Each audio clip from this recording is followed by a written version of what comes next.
Hi friends, मैं हूं ममता और आप सभी का स्वागत है मेरे चैनल लीगल अवेयरनेस की संविधान सीरीज में। दोस्तों, जैसा कि हम बात कर रहे हैं राइट टू इक्वालिटी की, तो हमने अपने पिछले वीडियो में चर्चा करी है आर्टिकल 14, आर्टिकल 15, आर्टिकल 16 की। और जैसा कि मैं बता चुकी हूँ कि जो राइट टू इक्वालिटी है, इसको आर्टिकल 14 से लेके आर्टिकल 18 तक में इसको बताया गया है। तो हमने आर्टिकल 14, आर्टिकल 15 और आर्टिकल 16 कवर कर लिया है। तो आज हम चर्चा करेंगे आर्टिकल 17 की। तो आर्टिकल 17 क्या है हम लोग समझते हैं। तो शुरू करते हैं अपना आज का वीडियो। और हाँ, अभी कोई अगर नया व्यूअर जुड़ा है तो प्लीज़ मेरे चैनल को लाइक, सब्सक्राइब और शेयर करना बिल्कुल भी ना भूलें। तो जो आर्टिकल 17 है, ये है अबॉलिशन ऑफ अनटचेबिलिटी, यानी अस्पृश्यता का अंत। देखिए, पूरे कॉन्स्टिट्यूशन में कहीं पे भी अनटचेबिलिटी या अस्पृश्यता को परिभाषित नहीं किया गया है, लेकिन समय समय पर सुप्रीम कोर्ट के जजमेंट ने इसको परिभाषित किया है और डिफाइन किया है। सुप्रीम कोर्ट और हाई कोर्ट के जजमेंट ने इसको परिभाषित किया है। तो हम भी समझते हैं कि ये अस्पृश्यता, किस तरीके की अस्पृश्यता की बात की जा रही है। अब सबसे पहले हम देखते हैं कि इसकी क्या डेफिनेशन दी गई है कॉन्स्टिट्यूशन में। Untouchability is abolished and its practice in any form is forbidden. The enforcement of any disability arising out of untouchability shall be an offence punishable in accordance with law. अस्पृश्यता का अंत किया जाता है और उसका किसी भी रूप में आचरण निषिद्ध किया जाता है। अस्पृश्यता से उपजी किसी निर्योग्यता को लागू करना अपराध होगा जो विधि के अनुसार दंडनीय है। अच्छा, अभी हमने जो आर्टिकल पढ़े सब में कोई ना कोई अपवाद था, एक्सेप्शन था, लेकिन इस आर्टिकल में कोई भी अपवाद या एक्सेप्शन नहीं है। यानी कि किसी भी सूरत में अस्पृश्यता का अंत किया जाता है और जो भी इसकी प्रैक्टिस करता है या इस आधार पे डिस्क्रिमिनेशन करता है तो वो एक पनिशेबल ऑफेंस होगा, यानी कि एक अपराध होगा। जैसा कि हमारा इतिहास रहा है, संविधान सभा के हमारे जो प्रमुख सदस्य थे डॉक्टर भीमराव अंबेडकर, ये उन्होंने कहा था कि ये अस्पृश्यता के समान, किसी भी समाज में समानता लाने के लिए अस्पृश्यता यानी अनटचेबिलिटी का अंत होना ज़रूरी है। और बिना किसी कारण के हम किसी भी व्यक्ति के साथ उसकी जाति के आधार पे या किसी भी आधार पर हम भेदभाव करते हैं, छुआछूत करते हैं।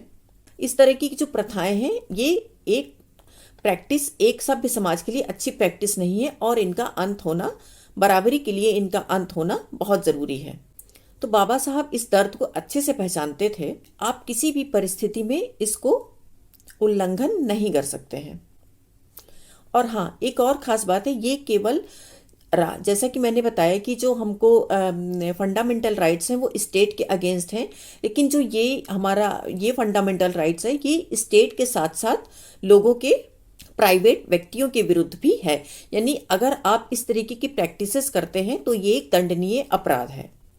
तो राज्य का एक संवैधानिक कर्तव्य है कि इस तरीके की प्रैक्टिसेस रोकने के लिए वो उपयुक्त कानून बनाए। तो कॉन्स्टिट्यूशन में अनुच्छेद 17 के साथ साथ अनुच्छेद 15 का सब क्लॉज 2 भी इस प्रावधान में आता है। देखिए, जैसा कि मैंने बताया, कोई परिभाषा नहीं दी गई है, लेकिन मैसूर हाई कोर्ट ने इसको डिफाइन करते हुए कहा कि इसका एक हिस्टोरिकल मीनिंग है। कोई शाब्दिक अर्थ पे नहीं जाना चाहिए, इसका एक हिस्टोरिकल मीनिंग समझना चाहिए। जैसे कि हमने देखा ही है कि सदियों से जो कुछ जातियां हैं जिनको सो कॉल्ड कहा जाता है कि वो नीची जाति हैं, उनके साथ दुर्व्यवहार होता आ रहा था और उनकी जाति के आधार पर उनके साथ भेदभाव होता था। और जो सामाजिक प्रथाएं हैं और जो इतनी कुरीतियां हैं जो कि भारत में एक परंपरा के हिसाब से चली आ रही हैं, और ये सब जाति प्रथा की देन है, तो इनका निवारण होना चाहिए।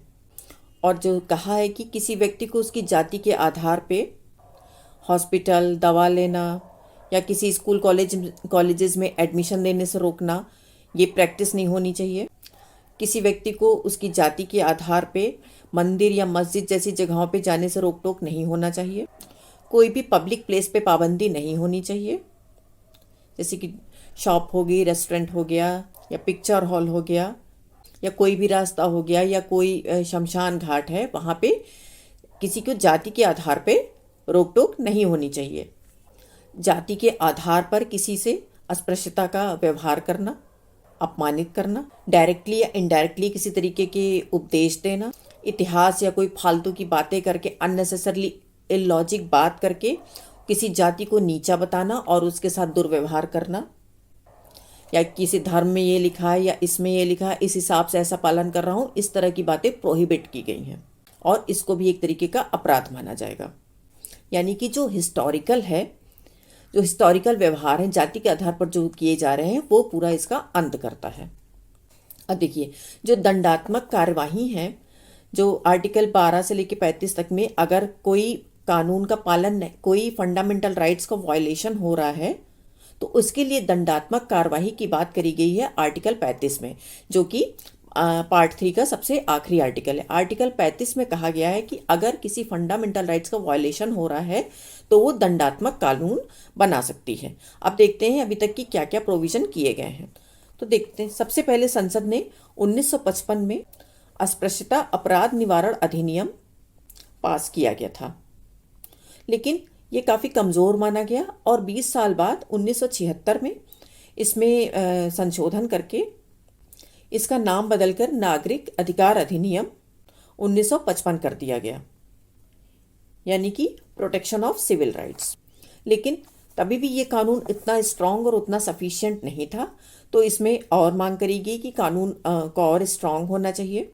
फिर 1989 में संसद द्वारा जो कानून लाया गया, ST एट्रोसिटीज़ एक्ट 1989, अब तक की यह जो अस्पृश्यता का अंत कर सके उसके लिए यह सबसे स्ट्रांग कानून है जो कि संसद द्वारा लाया गया है और जिसमें काफ़ी सारे प्रोविज़न किए गए हैं। और इसके अलावा जो और प्रोविज़न किए गए हैं वो है कि फ्री लीगल एड है, यानी कि SC ST के साथ अगर इस तरह की दुर्घटनाएं या कुछ हो रहा है तो उनके लिए फ्री लीगल एड दी जाएगी। स्पेशल कोर्ट्स हैं, पुलिस FIR तुरंत लिखेगी, स्पेशल पुलिस है, यानी अगर SC ST एक्ट के नीचे कोई FIR होती है तो कोई अपराध होता है तो उसकी विवेचना स्पेशल पुलिस ऑफिसर करेंगे। इंटरकास्ट मैरिजेस को बढ़ावा दिया जाएगा और उसको कंपनसेट किया जाएगा।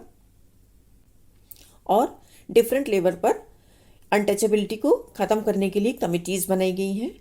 कई नेशनल और स्टेट लेवल पर कमीशन बनाए गए, SC ST commission national level पर भी और स्टेट लेवल पर भी बनाया गया है। तो अभी तक की ये फंडामेंटल राइट्स को एक्सरसाइज करने के लिए ये सारे प्रोविज़न किए गए हैं।